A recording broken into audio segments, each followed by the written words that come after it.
श्रीदुर्गासप्तशती नवमोऽध्यायः।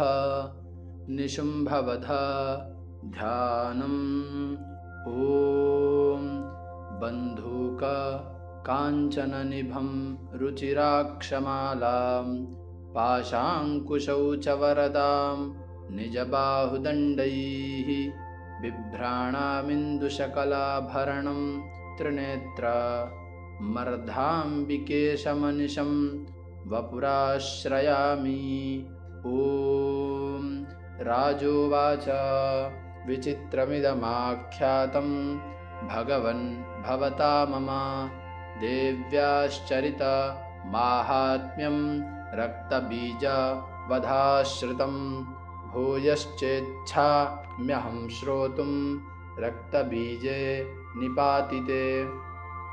चकार शुम्भो यत्कर्म निशुम्भश्चातिकोपनः ऋषिरुवाच चकारकोपमतुलं रक्तबीजे निपातिते शुम्भासुरो निशुम्भश्च हतेष्वन्येषु चाहवे हन्यमानं महासैन्यं विलोक्य मर्षमुद्वहन् अभ्यधावन् निशुम्भोऽथ मुख्यया सुरसेनया तस्याग्रतस्तथा पृष्ठे पार्श्वयोश्च महासुराः सन्दष्टौष्ठपुटाः क्रुद्धा हन्तुं देवी मुपाययुः। आजगाम महावीर्यः शुम्भोऽपि स्वबलैर्वृतः निहन्तुं चण्डिकां कोपात् कृत्वा युद्धं तु मातृभिः।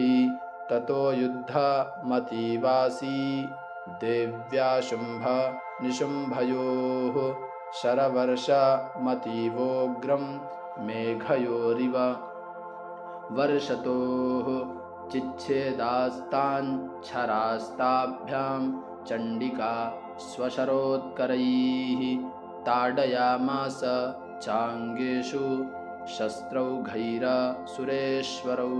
निशुम्भो निशितं खड्गं चर्मचादाय सुप्रभम् अताडयन् मूर्ध्निसिंहं देव्या वाहनमुत्तमं। ताडिते वाहने देवी क्षुरप्रेणासि मुत्तमं। निशुम्भस्याशु चिच्छेद चर्मचाप्यष्ट चन्द्रकं छिन्ने चर्मणि खड्गे च शक्तिं चिक्षेप सोऽसुरः तामप्यस्य द्विधा चक्रे चक्रेणाभिमुखागतां। कोपाध्मातो निशुम्भोऽथ शूलं जग्राह दानवः आयातं मुष्टिपातेन देवी तच्चाप्यचूर्णयते अविद्याथ गदां सोऽपि चिक्षेप चण्डिकां प्रति। सापि देव्या त्रिशूलेन भिन्ना भस्मत्वमागता ततः परशु हस्तं त मायान्तं दैत्यपुङ्गवम् आहत्य देवी बाणौघैरपातयत भूतले तस्मिन्निपतिते भूमौ निशुम्भे भीमविक्रमे। भ्रातर्यतीव संक्रुद्धः प्रययौ हन्तुमम्बिकां सरथस्तस्तथात्युच्चैर्गृहीत परमायुधैः भुजैरष्टाभिरतुलैर्व्याप्याशेषं बभौ नभः। तमायान्तं समालोक्य देवी शङ्खमवादयते ज्याशब्दं चापि धनुषा श्चक्कारातीव दुस्सहं। पूरयामास ककुभो निजघण्टा स्वनेन च समस्तदैत्य सैन्यानां तेजोवध विधायिना। ततः सिंहो महानादैस्त्याजिते हामदैः पूरयामास गगनं गां तथैव दिशो दश। ततः काली समुत्पत्य गगनं क्ष्मामताडयते कराभ्यां तन्निनादेन प्राक्स्वनास्ते तिरोहिताः अट्टाट्टः समशिवं शिवदूती चकारः तैः शब्दैरसुरास्त्रेषु शुम्भः कोपं परं ययौ दुरात्मं तिष्ठतिष्ठेति व्याजहारा विकायदा तदा ज्येत्यभिहितं देवैराकाश संस्थितैः शुम्भेनागत्य या शक्तिर्मुक्ता ज्वालाति भीषणा आयान्ति वह्निकूटाभा सा निरस्ता महोल्कया सिंहनादेन शुम्भस्य व्याप्तं लोकत्रयान्तरं निर्घात निस्वनो घोरो जितवान वनीपते शुम्भमुक्तान् छरान् देवी शुम्भस्तत्प्रहितान् छरान् चिच्छेद स्वशरैरुग्रैः शतशोऽथ सहस्रशः ततः सा चण्डिका क्रुद्धा शूलेनाभिजघानतं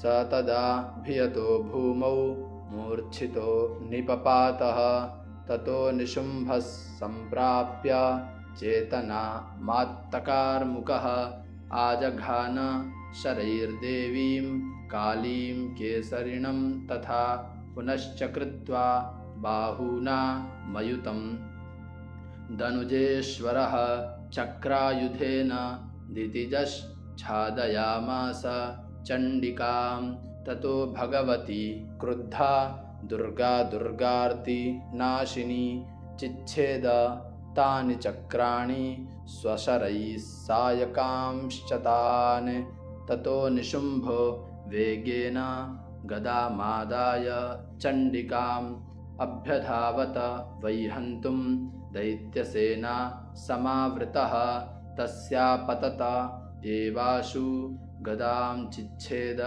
चण्डिका खड्गेन शितधारेण स च शूलं समाददे शूलहस्तं समायान्तं निशुम्भ ममरार्दनं हृदि विव्याध शूलेन वेगाविद्धेन चण्डिका भिन्नस्य तस्य शूलेन हृदयान्निःसृतो परः महाबलो महावीर्यस्तिष्ठेति पुरुषो वदन् तस्य निष्क्रामतो देवी प्रहस्य स्वनवत्ततः शिरश्चिच्छेद खड्गेन ततो सावपतद्भुवि ततः सिंहश्चखादोग्रं दंष्ट्राक्षुण्ण शिरोधरान् असुरांस्तांस्तथा काली शिवदूती तथा परान् कौमारी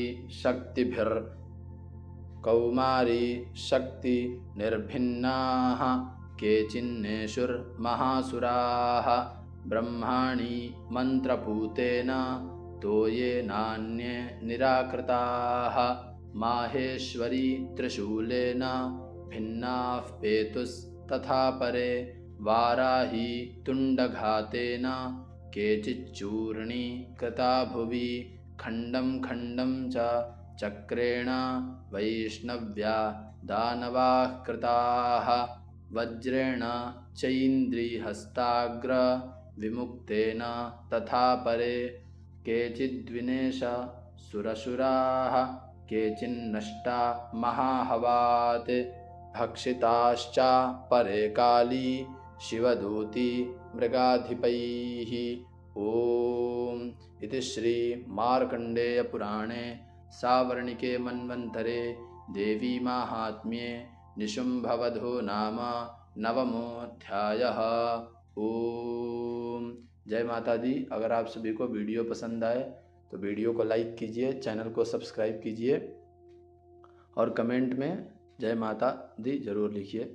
मिलते हैं अगले वीडियो में, तब तक के लिए आप सभी को जय श्री राम।